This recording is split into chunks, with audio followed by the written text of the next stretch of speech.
The first thing that hit Mason Varel when he stepped off the shuttle was the heat. Not just any heat, this was Craythorn 9 heat, the kind that clung to your bones and whispered in your ear, "You're going to die sweaty and confused." He tugged at the collar of his patched-up flight jacket, which hadn't seen a functioning zipper since the Battle of Verdun's belt, and blinked up at the rust-orange sky like it owed him an apology. The docking bay swarmed with miners, mercs, vendors hawking deep-fried protein slabs, and at least 3 androids arguing loudly over a game of thermionic chess. A bird-shaped drone swooped past Mason's head and dropped a flyer directly onto his face. He peeled it off and read aloud. Craythorn's annual blood knuckle bash. Winner takes 10,000 credits, bragging rights, and a bottle of vintage Spillian brandy. He paused, then muttered, "I have fought for less." His ship, a lopsided, long-suffering freighter named the Shrike of Regret, was locked down by docking fees he couldn't afford, thanks to a minor miscommunication with the autopay system.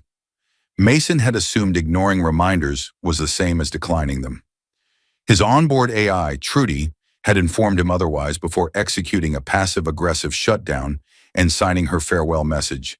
"Sincerely, a more responsible AI could have been your wife." Mason folded the flyer, tucked it into his jacket, and headed toward the registry booth. He didn't have a plan. He rarely did. Plans were like shoes in zero gravity, nice in theory, but mostly just in the way. The booth was staffed by a wiry old cyborg with one glowing eye and a voice that sounded like a gravel avalanche being filtered through a kazoo. "Name?" it croaked. "Mason Varel." "Fighting name?" He blinked. Mason Varel?" The cyborg glared. "You want fans chanting your tax filing name while you're bleeding out in the pit? Okay, fine. Call me the Fist Comet." There was a long pause.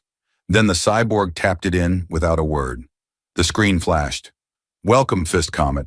Next match in 43 minutes. 40 minutes later, Mason stood in a grimy locker room the size of a freight container. Around him were at least 7 other fighters. 2 humans, 1 reptilian with metal arms, a furry thing with 3 eyes and a mouth like an industrial blender, and a guy wearing a t-shirt that said, "I beat your mom at Gravball."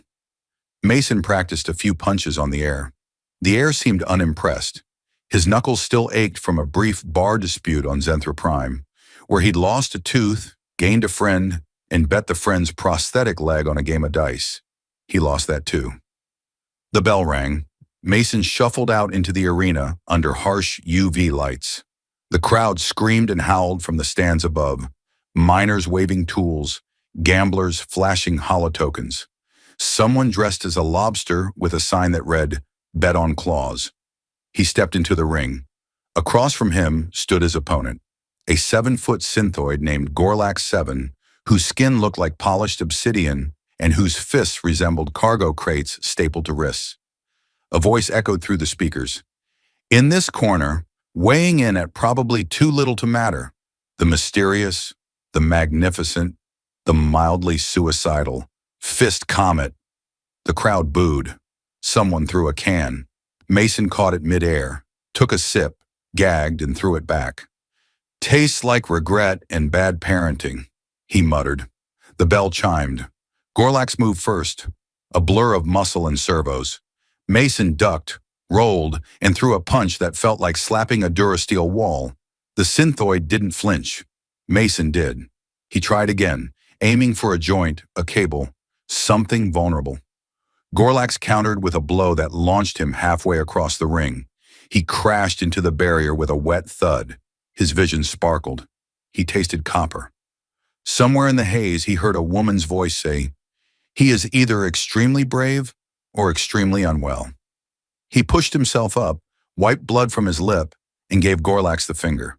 The crowd roared with delight. Mason grinned, teeth red. Gorlax came at him again. This time, Mason sidestepped and elbowed the synthoid in the side. A spark flew. It was small, but Gorlax hesitated, recalibrated. Mason saw his opening, not in the synthoid's body, but in the audience. There she was, a woman sitting perfectly still amid the chaos. Tall, elegant, hair the color of midnight in vacuum, eyes like starlight trapped in ice, and ears, long, curved, delicate like sculpted obsidian. Virine. Definitely virine. He'd seen their kind before, usually issuing trade sanctions or issuing threats, never watching blood sports, and never looking at him like that. Mason blinked, took a punch to the gut, and dropped like a sack of bad decisions. The world tilted. He hit the floor. Someone counted. The number 5 rang out. He rolled, coughed, and pulled himself upright. 7. He staggered forward. 8.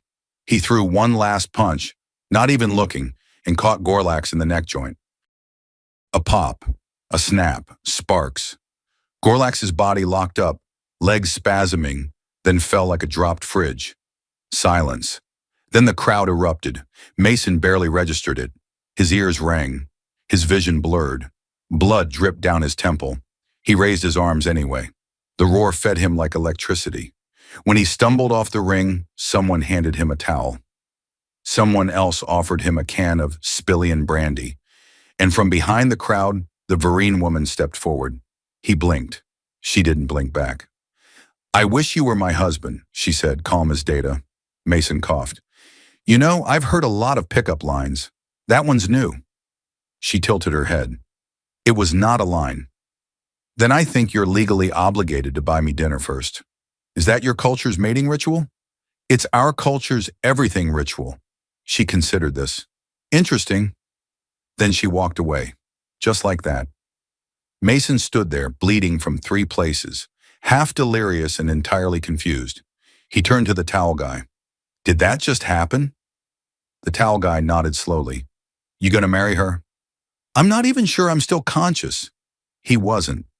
He passed out 5 seconds later, dreaming of starlit eyes and elven ears, and the odd but not unpleasant sound of someone proposing marriage over a puddle of his own blood. Mason woke to the smell of antiseptic, burning circuits, and something that might have once aspired to be soup. The ceiling above him flickered with low-wattage lighting, and somewhere nearby, a machine beeped in the irregular rhythm of a jazz drummer with poor motor control. He tried to sit up and immediately regretted it.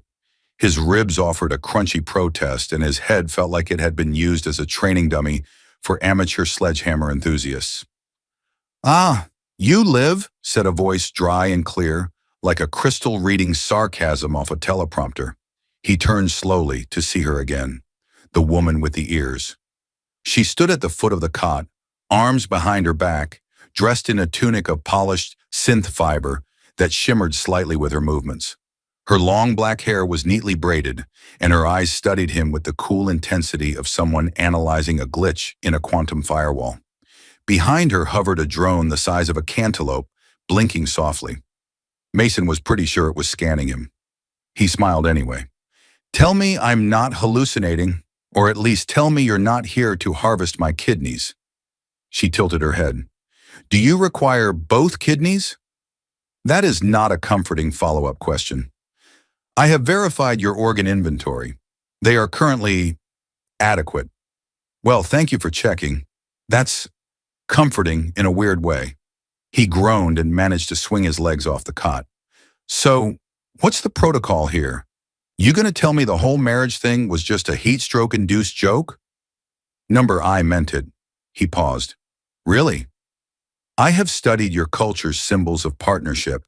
It is messy, illogical, and wildly inefficient, but also strangely appealing." She stepped closer. "I reviewed your fight footage. Your instincts were unsound, your forms substandard, and your strategy non-existent. Yet you won. I like to think of it as chaos-based tactics." "Precisely," she seemed pleased. "Such unpredictability is rare. I find it refreshing." Mason squinted. "Okay, but you don't just walk up to someone after they get curb-stomped by a murder toaster and ask to marry them. In my culture, directness is preferable to passive courtship rituals involving recreational dancing and non-consensual karaoke. I mean, fair, but where I come from, people date first. Spend time together, eat greasy food, argue over movie endings, discover mutual hatred of each other's music tastes." "Ah, trial bonding?" She nodded. "Acceptable." He looked around. "Wait, where are we?" "Private med bay, neutral zone. The tournament officials lease these out for high-impact recuperation. She gestured to a sign above the door that read, "Now accepting limbs as payment" in 6 languages. "I paid for your treatment. You didn't sell a limb for it, did you?" "Just one spleen, not mine." Mason chuckled, then winced as his side reminded him he was still mostly meat. "So, I don't know your name." "Elira Vaughn, envoy class negotiator of the Vereen Ascendancy. I am here under diplomatic cover to observe Craythorne's economic infrastructure." Mason looked around the dingy med bay with peeling walls and a faint smell of moldy sponge cake. "And this is what you'd call infrastructure? This planet is a test case. It fascinates me." "It smells like it fascinates a gym sock." "I have no comparative reference for that." He shook his head, smirking. "Elira Vaughn. Right. Well, I'm Mason Varel, former trash barge technician, current shipless cargo jockey, and reluctant fist comet. I have also reviewed your employment history. It is creatively inconsistent." "That's a polite way to say I've been fired a lot." She stepped closer, her tone still clinical. "I propose we begin an evaluation period, a trial bond. We will engage in joint activities, share meals, converse, perhaps survive multiple assassination attempts." That last one escalated quickly. "You have made enemies already. The Chrome Shivs have declared a vendetta. Because I threw a bottle at one of their guys? Because you threw a bottle, laughed, and insulted his hoverbike's aesthetic. In 3 dialects." Mason rubbed his temples. "I need coffee, or painkillers, or possibly a new spine." Elira reached into a pouch and pulled out a vial. "This is nanostim. It will dull your pain and repair minor fractures." "Is it safe?" "It is Vereen grade, engineered for diplomatic emergencies and mid-level wars." He took it, downed it, tasted like carbonated aluminum. Within seconds, his headache dulled, and his ribs stopped crackling when he breathed. "Okay," he muttered. "That's either a miracle drug, or I'm now married to an alien pharmacist." "I am not a pharmacist," she said. He looked at her, long and hard. Despite the ears, she looked human, or close enough. Her eyes held something ancient and restrained, as though every word she spoke had been tested for velocity and consequence. But underneath that was curiosity, maybe even amusement. "I still don't get why you're doing this," he said. She stepped toward the door. "Because I have been trained to detect anomalies, things that don't belong in expected patterns. And you, Mason Varel, are an anomaly." He followed her, limping slightly. "Most people just call me a mess." "Anomalies and messes are often the same. One is just harder to classify." They exited the medbay into a corridor that smelled of ozone and regret. Outside, Craythorne's undercity buzzed with life. Drones flitted overhead. Vendors shouted prices. A small child chased a synthetic squirrel that squealed obscenities in binary. Somewhere nearby, a fight broke out over a misinterpreted eyebrow raise. Mason looked around. "Where to now?" "There is a local establishment where social bonding is common. It serves fried food, fermented drinks, and emotional confrontation." "You mean a bar?" "Yes." "Then I'm in." They walked side by side, him limping, her gliding. The contrast amused Mason. He scratched the back of his neck and glanced at her. "You're sure you're not secretly planning to dissect me?" "I am quite certain." "Well, all right. Let's go get semi-poisoned and talk about our feelings like emotionally stunted adults." "Acceptable." As they turned the corner and vanished into the murk of Craythorne 9, the drone behind them hummed softly, recording everything. Somewhere in a government node far from the chaos, a line of text blinked to life. "Subject Elira Vaughn has initiated bonding sequence with human outlier. Outcome undefined." The bar was called the Leaking Star, and Mason suspected the name wasn't metaphorical. The roof above the bar counter wept some sort of thick blue sludge that no one bothered to fix, mostly because the customers had learned to sit at a strategic angle. He chose the driest-looking stool, which still squelched under him in a way he tried very hard not to interpret. Elira followed, her steps perfectly balanced, her expression unreadable. The other patrons, miners, mercs, a few off-duty bounty droids, gave her a wide berth. Vereen weren't rare in the quadrant, but they weren't the type you casually clinked mugs with either, especially not when they entered bars with recently banged-up humans trailing behind them like lost luggage. The bartender was a humanoid with 3 eyes, no neck, and a voice like a malfunctioning translator. "What'll it be, bare knuckle?" Mason leaned on the counter. "Whatever won't dissolve my stomach lining. And one for my, He paused. Girlfriend felt too high school. Companion too sterile. Fiancé sounded like a bet gone wrong. He settled on, "E for Elira." "She doesn't drink," said Elira. "Sure I do," she corrected without looking at him. "I've just never needed to." Mason raised a brow. She added, "I intend to test the hypothesis that fermented hydrocarbons can improve human-Vereen bonding rituals." "That's the spirit," he said, grinning. "Or spirits, or both." "Bartender, 2 house specials and maybe a plate of something deep-fried and vaguely edible." The drinks arrived in ceramic mugs shaped like screaming faces. Steam curled from the rims, and Mason could swear it had a tiny flame dancing on the surface like a bored sprite. He sipped. It tasted like someone had mixed moonshine with battery acid and optimism. Elira sipped too. Her expression didn't change. "Thoughts?" Mason asked. "It's warm, sharp, unregulated. Like me," he said. She considered. "The resemblance is unsettling." The food came next. Some fried coils of what Mason hoped were synthetic tentacle bits, paired with dipping sauce that glowed faintly under the bar lights. He pointed to it. "You first." She poked one coil with a fork, lifted it, and gave it a precise nibble. Her ears twitched slightly. "Acceptable. Slightly radioactive. That's the Craythorn charm." He grabbed one, dunked it in the sauce, and took a bite. "Tastes like regret and pepper." They ate in mostly companionable silence, the background noise of the bar rising and falling like an old drunk tide. Somewhere someone started a fight with a chair. The chair won. Elira watched it all with keen interest. This environment is chaotic, yet its inhabitants display an informal structure of behavior. Yeah, we call that drunken social order. Mostly it boils down to, don't touch someone else's drink, don't challenge a cyborg to arm wrestling, and if someone offers you a deal involving guaranteed star crystals, run. Star crystals are highly volatile. So are Craythorn gamblers. Elira smiled, just barely. It was a small thing, almost imperceptible, but Mason caught it. He leaned forward. "So, let's talk about the bonding trial. Are there rules? Goals? Do I get points for not dying in your presence?" "I have outlined a 12-phase progression model," she said, pulling up a holographic list on her wristband. "Phase 1, shared activity. Phase 2, reciprocal observation. Phase 3, vulnerability exchange." Mason waved a hand. "Whoa, slow down, Data. Can we skip to the part where we argue over dessert choices and watch something stupid together?" "That's Phase 7, domestic acclimation trial."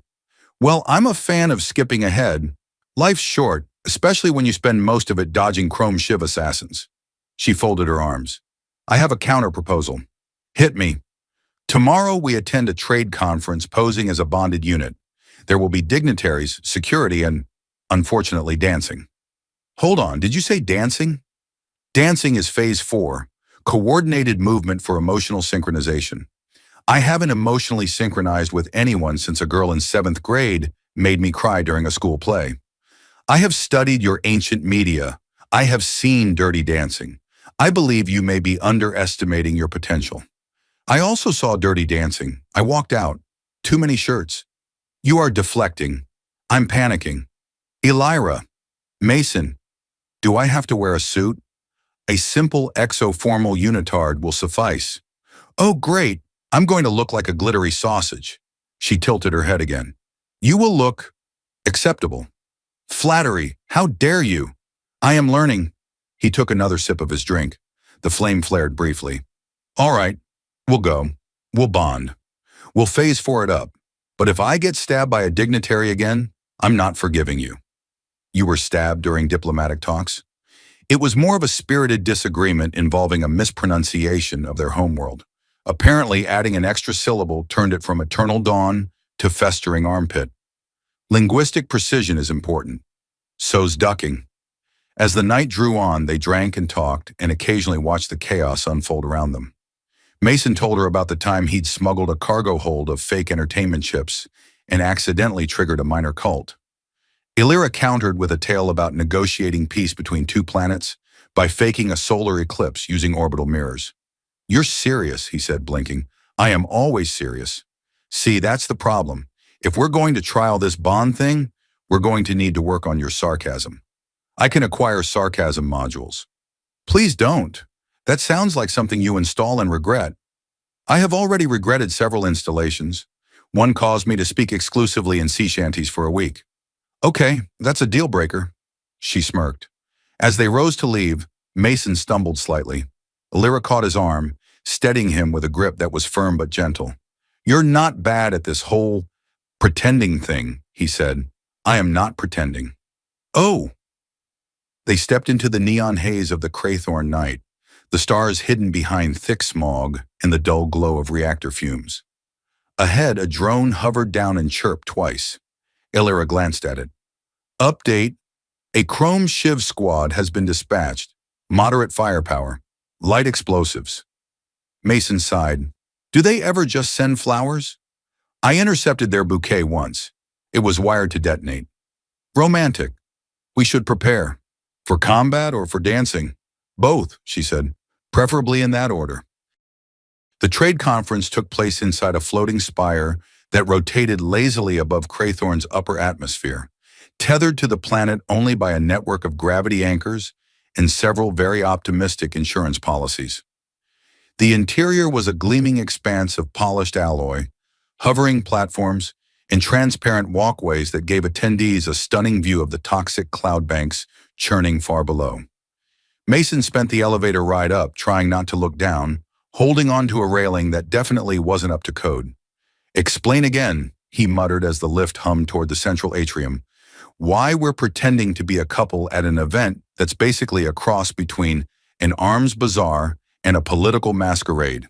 Illyra stood beside him, wearing a sleeveless violet uniform that shimmered like it had been dipped in dark matter. Her ears twitched slightly beneath a metallic circlet that glowed faintly with diplomatic clearance codes. Because the Virine ascendancy requires a demonstration of cultural adaptability, mixed-pair alliances are rare. This will signal strength and unpredictability. He adjusted the collar on his borrowed outfit, which was tight in the shoulders, shiny in ways he didn't fully trust, and likely flame retardant for all the wrong reasons. "Right. Nothing says strength like pretending I don't eat noodles off the floor sometimes. Restraint is encouraged tonight. Minimal violence, controlled sarcasm, no public disrobing." Was that last one a common problem among attendees? There were incidents. One involved an ambassador and an overactive autosteamer. The elevator dinged, and they stepped into a vast room full of alien officials, floating translation nodes, and waitstaff wearing gravity belts that let them drift from group to group like overly polite satellites. A string quartet composed of 4 identical clones played something that sounded like classical jazz remixed with glitch hop. Mason squinted. "This is fancier than I expected. The Virine do not participate in primitive networking. We favor grand gestures." A squat lizard-like creature in formal robes waddled over, holding a cocktail that smoked faintly. "Envoy Vaughn and her consort," it croaked, offering a clawed hand. "Consort?" Mason asked under his breath. Illyra offered a diplomatic smile. "Ambassador Nock. This is Mason Varel, my bonded prospect." Mason smiled the way someone does when they're certain an explosion is about to happen behind them. "Charmed. Is your drink supposed to be on fire?" Nock looked down at the glass. "Yes, and my tongue will be soon, if it's done properly." "Cool. I'll just be over here not drinking things that ignite." They mingled, or more precisely, Illyra mingled, and Mason floated in her orbit, trying not to bump into anyone important or spill anything glowing onto anything valuable. At one point, he was handed a plate of appetizers that were either decorative or mildly poisonous. He tried one. It numbed his jaw. Illyra seemed proud. You're adapting well, she said. I can't feel my left eye. That is temporary. It indicates chemical bonding. That explains my last relationship, actually. A pair of dignitaries approached, all sleek robes and suspicious expressions. One had cybernetic eye implants that tracked Mason with a slow, unnerving precision. Envoy Vaughn, said the taller one, we've received reports that your human companion was involved in an unsanctioned melee in Sector B12. I call that a Tuesday, Mason said. Elora spoke without missing a beat. He was defending local integrity against known disruptors. A beer bottle was involved, Mason added helpfully. Also a chair, and possibly a parrot. Your methods are unorthodox, the dignitary said, clearly unimpressed. Mason smiled. Thanks. The other dignitary blinked, then turned to Elira. If your trial bonding ends in failure, will he be recycled? I prefer to keep my anomalies intact, Elira said coolly. They tend to surprise. The two moved on, muttering in low frequencies only dogs and bureaucrats could hear. Mason exhaled. Are all of your political enemies that cheerful? Those were allies. Yikes. The string quartet transitioned into something upbeat. Lights dimmed slightly and a disembodied voice announced, initiating Unity waltz sequence. Pairs to the floor. Oh no, Mason whispered. Yes, Elira said. A platform rose in the center of the room. Couples moved toward it, gracefully or otherwise. Mason hesitated. I don't dance, he said. You do now, Elira said, taking his hand. Are you sure this is necessary? It is required, phase 4. The last time I danced in public, someone sprained their ego. Elira pulled him forward. Let go. Follow my lead. They stepped onto the platform. The music began, a smooth blend of orchestral rhythm and synthetic pulse. Mason placed his hands where Elira guided them, moving like a man bracing for gravity failure. You're thinking too much, she said. I think thinking is my only advantage right now. Incorrect. You have instincts. Apply them. I apply them best when running. Then dance like you're fleeing death. He did. Sort of. They moved in spirals and sways, his feet stumbling at first, but gradually finding the beat. Mostly because Elira's guidance was impossibly precise. Around them, other pairs spun in the slow elegance. Mason's version of elegance was more of a daring escape from embarrassment. Why is everyone watching us? He asked. Because they expect failure. Oh, good, I love failing in front of dignitaries. But you are not failing, she said. He blinked. I'm not? You are adapting. You are unpredictable. You smile when most would shrink. Yeah, well, I've never been good at shrinking. I find that useful. They danced, if not flawlessly, then with enough enthusiasm to pass for courage. And as the music drew to a close, Elora leaned close enough for Mason to feel her breath on his cheek. You are not like others, she said quietly. Is that good? I'm still deciding. Take your time, he said. I'm still deciding too. As they left the floor, applause followed. Polite, distant, maybe even impressed. Mason didn't look back. His feet ached, his knees popped like faulty valves. But Elira was smiling again, and he'd take that win. Then the lights dimmed, just a fraction too fast. The music cut off. A warning tone pulsed. Elira stiffened. Emergency protocol. What kind? Undisclosed. Something is wrong. Above them, a shimmering crack formed across the spire's outer dome, spiderwebbing like glass under stress. Mason stared up. Please tell me that's part of the show. It is not. From the crowd, several figures in shimmering cloaks suddenly dropped the act.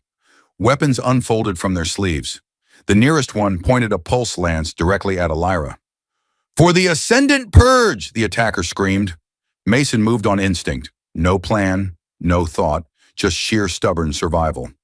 Phase 5, he shouted as he tackled the attacker. Elira's voice rang behind him, already drawing her sidearm. Phase 5, shared conflict. Mason grinned from the floor, pinning down the would-be assassin. Finally, something I'm good at. The security drones were late. Not fashionably late. Not arrived when the drama peaks late. They were missed the whole show and showed up during cleanup late. which meant Mason and Elira had to handle things the old-fashioned way. Blunt force, improvised weaponry, and a healthy disregard for the structural integrity of the dance floor.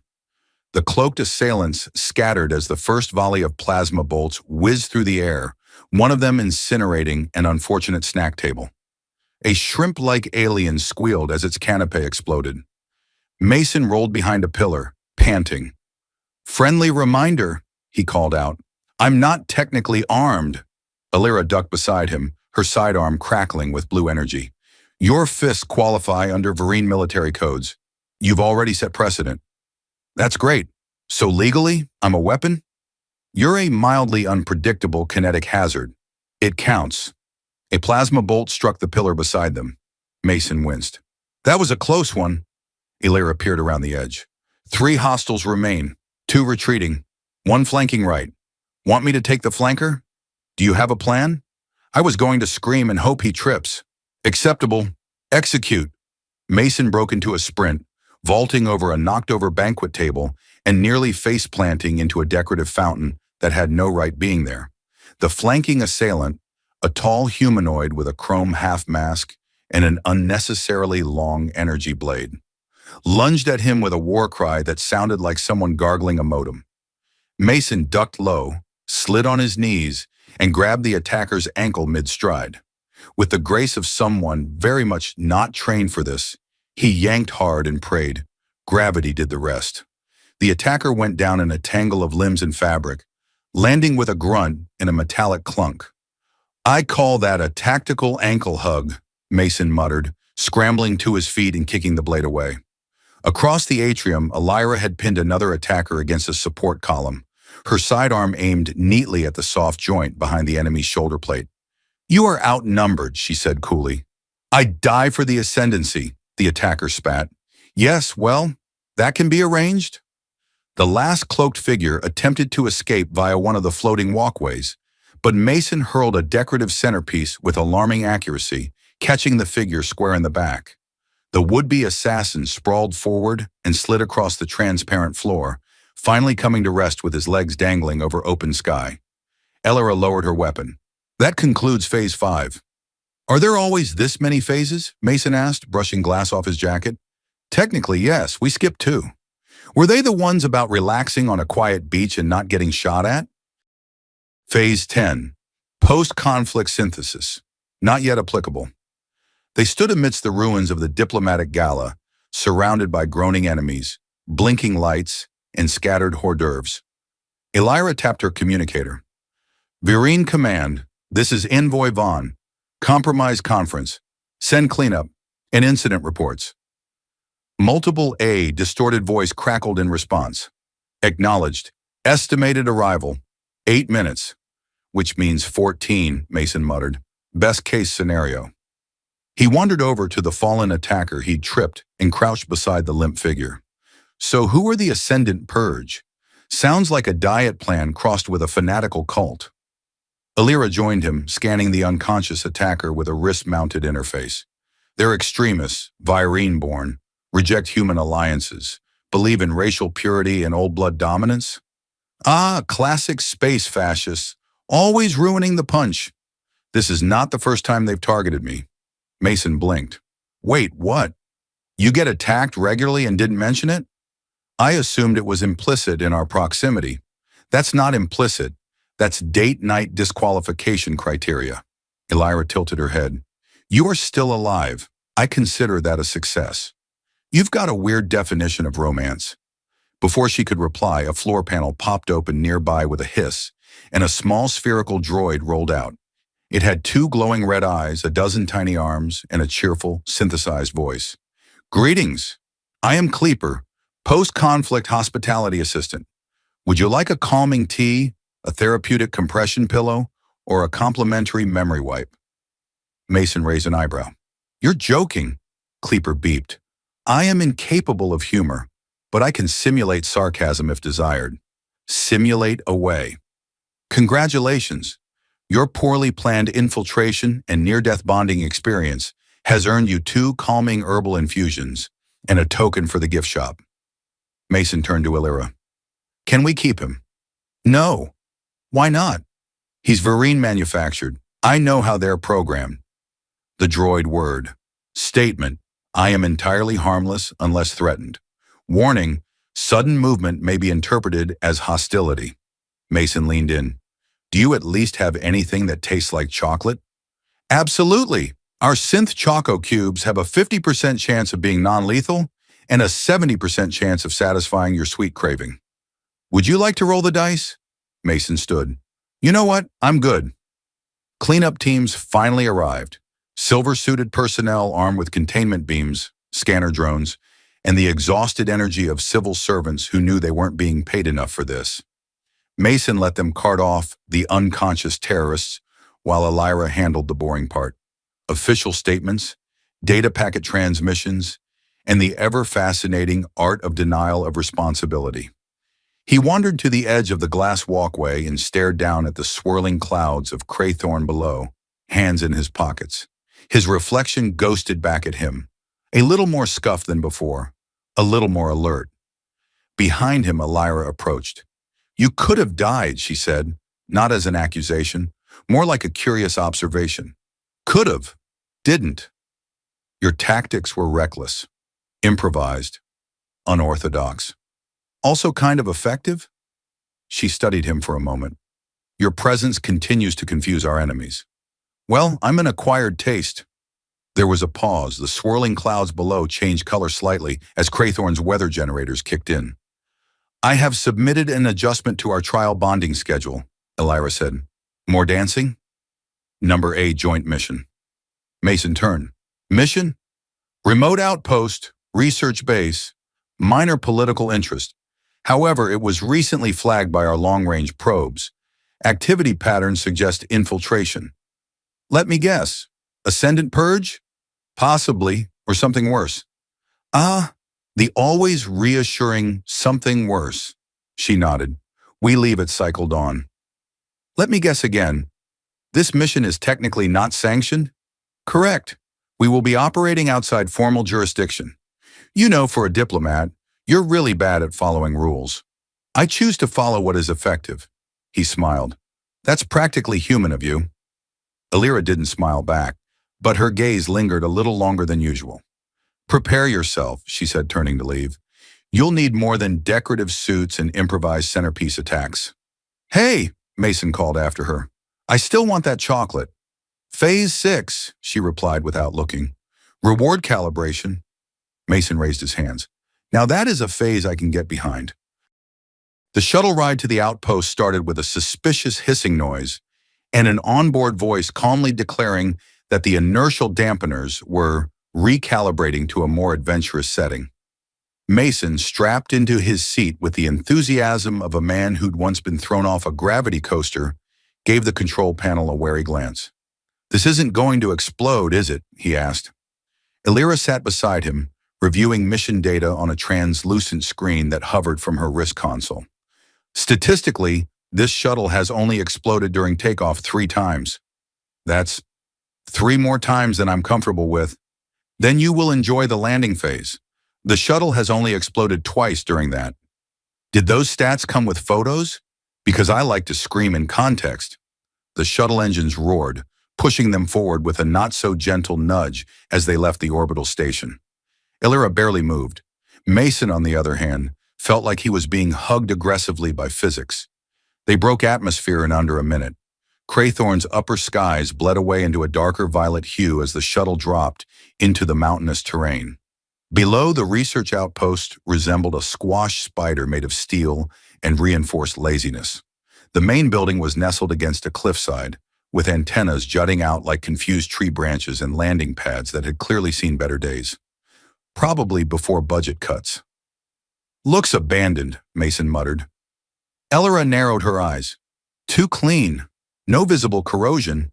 No environmental degradation. Well, you're no fun. I was hoping for a haunted lab. There may still be ghosts, she offered. Do they scream in binary? Only the polite ones. The shuttle touched down with a lurch and a hydraulic sigh. As they disembarked, the air outside smelled faintly of ozone and administrative failure. The surrounding cliffs loomed like judgmental librarians. Mason adjusted the straps on his borrowed field pack and scanned the surroundings. No welcoming party. That's either a good sign or a trap. Statistically, Illyra began, but Mason raised a finger. If you say anything involving only exploded 3 times, I'm turning around. They approached the airlock. Illyra entered a command code, and the door opened with a hiss that was far too theatrical for comfort. Inside, lights flickered on in sequence, illuminating a corridor with scuffed walls, inactive cameras, and a faint hum coming from somewhere deep inside. Mason stepped in. All right, spooky abandoned research base? Check. Creepy lighting? Check. Mysterious hum that's probably a terrible idea to investigate? Triple check. Illyra walked ahead, scanning the environment. The hum is electromagnetic in nature. Origin point, sublevel 3. Power source remains unidentified. So we're going to sublevel 3. Correct. Because going away from the hum would be too obvious. We are not obvious people. Speak for yourself. I screamed during the elevator ride last week. They passed through a lab area that looked hastily evacuated. Data tablets sat dormant. A mug half full of blue liquid steamed faintly on a desk. Mason poked it. This thing's still warm. Illyra frowned. Then someone has been here recently. Or this liquid defies temporal laws. You're not allowed to drink it. I wasn't going to drink it. You were considering it. I was considering smelling it. Denied. The elevator to the sublevels groaned as they entered it.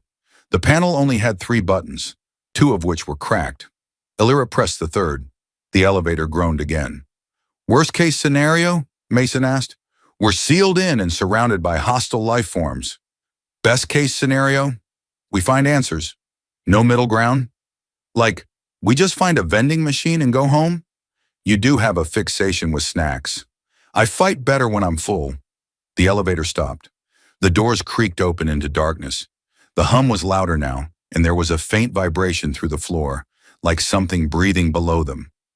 The corridor ahead was lit only by emergency strips, casting dim red light along the walls. Illyra led the way, her sidearm drawn, while Mason followed, holding a flashlight that flickered with the loyalty of a nervous chihuahua. They reached a bulkhead door with a biometric scanner. It looked recently used. Someone accessed this door, Illyra said. Probably someone tall, dangerous, and wearing too much leather. Possibly. Step back. Illyra hacked the scanner in under 10 seconds, because apparently alien tech had yet to develop a defense against someone really good at tapping very fast.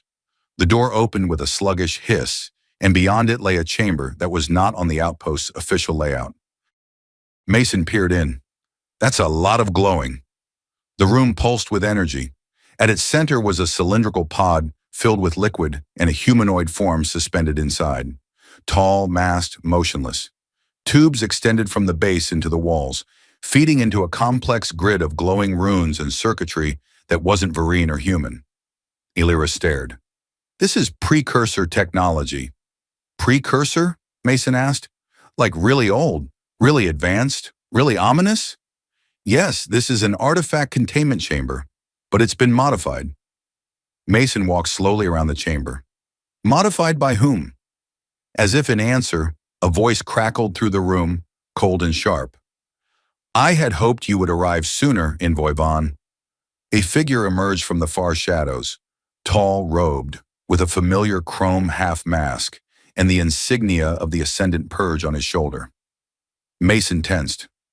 You, the ankle hug victim. The man gave a humorless smile. Your technique was inefficient, but disruptive. Thank you. I pride myself on unorthodox disarmament. Illyra raised her weapon. What are you doing here? The masked figure gestured to the suspended being. Unlocking our birthright. This vessel contains the genetic echo of a precursor emissary. Once fully awakened, it will rewrite Vereen physiology to its original form. Pure, untainted by Alliance dilution. Mason blinked. You're trying to turn everyone into ancient alien purists? That's your plan? The man smiled wider. The ascendancy will rise and the mongrel unions will crumble. Wow, Mason said. You must be a hit at parties. Illyra didn't wait. She fired. The man dodged with supernatural speed, triggering the pod's fail-safe systems. Alarms howled. The chamber lights turned a deep crimson. The pod hissed and cracked. I think you made it angry, Mason said, backing toward the exit. Containment breach, Elira snapped. Fall back, now! The pod shattered. The figure inside opened glowing eyes, and it moved, fast. Mason turned. Okay, new plan. We run, and then we run faster. Agreed, Elira said, already sprinting. Behind them, the chamber erupted with power. Mason looked over his shoulder once. What is it? Elira asked as they ducked into the elevator. It smiled at me, he said. The doors closed. It smiled at me. The elevator had never moved so slowly. Mason stared at the ceiling as the hum of escape battled with the screech of distant chaos rising from the breach chamber below. He counted each flickering light as they ascended, half expecting the next one to go dark just before something unspeakable punched through the floor. So, he said, mostly to break the silence, on a scale from mild inconvenience to catastrophic interstellar incident, how would you rate what just happened? Elira didn't blink. Apocalypse adjacent. Great. So somewhere between we can still get lunch and we'll never see the sun again. The elevator clanked and halted at the ground level, its doors stuttering open like even they were reluctant to face whatever had come out of that pod. The corridor outside was empty, but the lighting had gone into full emergency mode. Red strobes and a low thudding alarm that sounded like a drunk heart monitor. Mason jogged to keep up with Elira as they moved swiftly through the base, passing labs where equipment had begun to twitch, float, or rearrange itself alphabetically.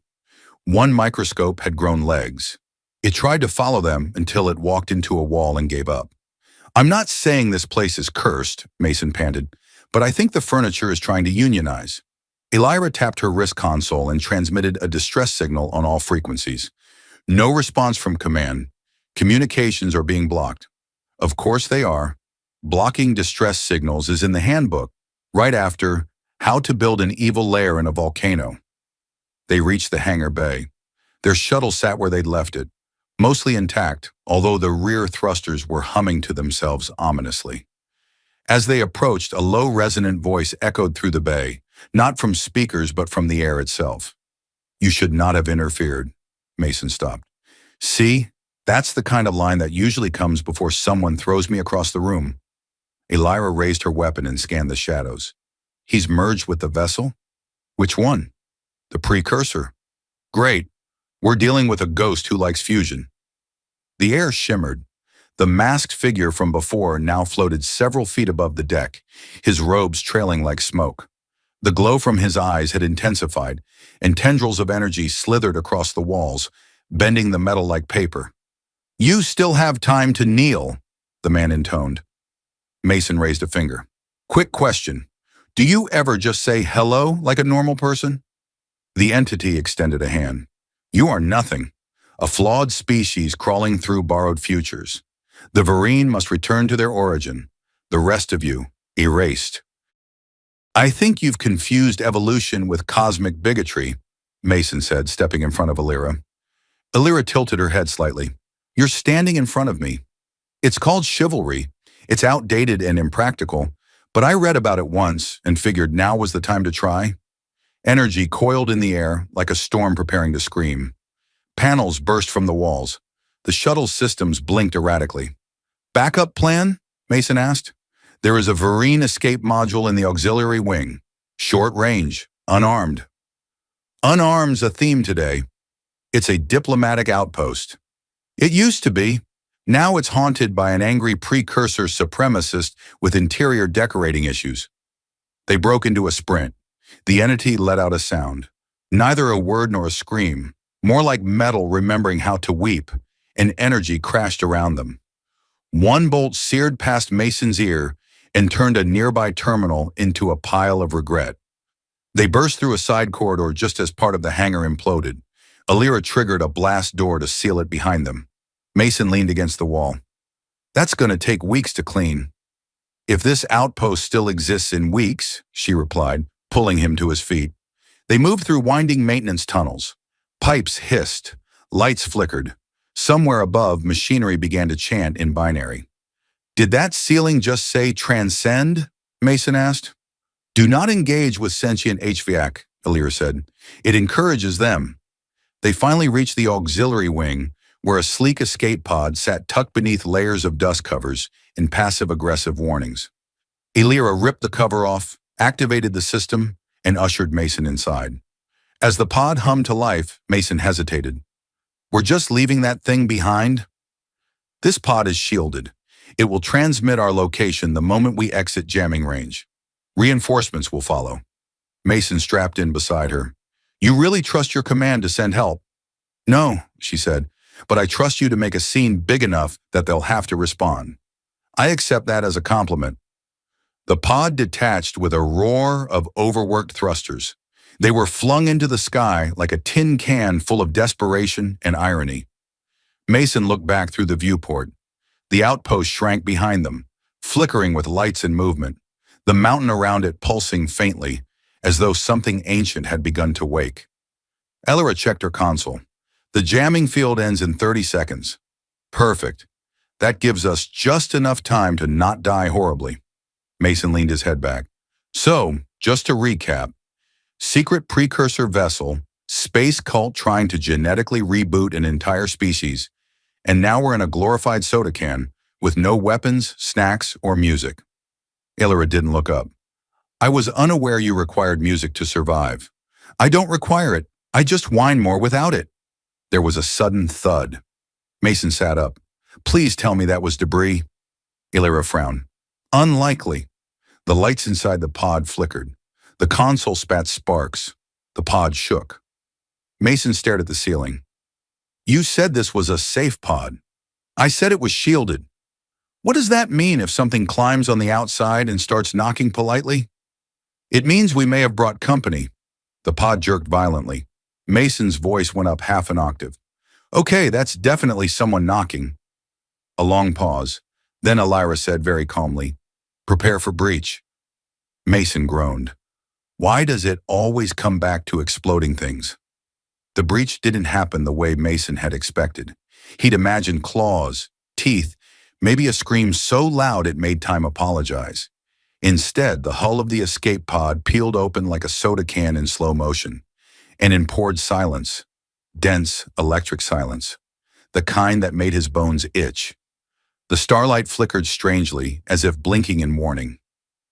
Then came the figure, floating, calm, robes drifting as though underwater. That same mass split by light. The precursor-possessed fanatic hovered in the doorway, one hand outstretched. His voice bypassed sound entirely and went straight into Mason's head. There is still time to kneel. Still going with that line, huh? Mason said, bracing against the console. You really need new material.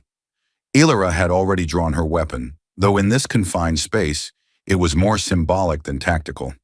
She stood between Mason and the intruder like a shield of iron will and pointed sarcasm. You are unstable, she told the entity. Possession is degrading your cognitive structure. You're bleeding nonsense. I am ascending. You're short-circuiting. I see the code of the cosmos, the tapestry of design. You're hallucinating in public. Very rude. Mason was staring at the console now, fingers flying over its flickering interface. If I can reroute the pod's backup field generator through the containment buffer, I might, emphasis on might, be able to trap him long enough to eject him. Or, Illyra asked without looking back, or we all get turned into plasma spaghetti. But hey, I've had worse Tuesdays. The entity raised its arm. Energy flared from its hand, searing toward them like a ribbon of pure memory. Illyra ducked. Mason didn't, because he was too busy yelling and slamming his fist onto the console. The pod trembled. The lights strobed violently. And suddenly the air filled with the whine of ancient tech waking up and realizing it was being misused again. A sphere of blue-white energy burst outward from the pod's core, engulfing the intruder. The entity screamed, not audibly, but inside their skulls. A sound like being told your dreams were fraudulent and your mother preferred your sibling. The precursor energy began to unravel. Come on, Mason muttered, sweat rolling down his temple as the console sparked under his hands. Just a little longer. The energy snapped tight like a rubber band, and then Silence. The intruder was gone, not exploded, not defeated in battle, just gone. Trapped in the digital echo Mason had tricked the containment field into simulating. The light steadied. The air lost its teeth. Mason sat down, hard. I'm never touching a control panel again. Ever. You say that every time, Alira said, lowering her weapon. This time I mean it. If I so much as look at a button, hit me. You have 17 buttons on your pants. I'm going to burn my pants. The escape pod, miraculously still functional, resumed its course. After 3 minutes of silence, Mason spoke again. So, did we just win? Was that a win? I feel like that was a win. Alira considered it. Temporarily. The precursor code is likely fragmented now. It won't hold forever. But long enough for someone with actual authority to show up and clean this mess? Assuming they respond. Mason stared out the window at the stars. You know, before all this, my most exciting mission was clearing out a storage room full of malfunctioning food processors. One of them kept throwing soup at me. Alira smiled faintly. You have grown. I still scream during turbulence. But you also threw yourself in front of an ancient being to protect someone else. That is significant. He blinked. Wait, are you complimenting me? She hesitated. I am stating a fact. A fact wrapped in praise. I knew it. I'm rubbing off on you. You are an irritant, like static cling or earth pop music. And yet here we are, surviving the apocalypse together. Bet you're glad I was barehanded back on that battlefield. She gave him a sidelong glance. You did not mention you had training? I don't. I was just very, very motivated. Something about being surrounded by 12-foot lizards with plasma whips really gets the adrenaline going. There was a pause. You still remember what I said then? She asked, her voice quieter now. Mason tilted his head. About wishing I were your husband? A longer pause.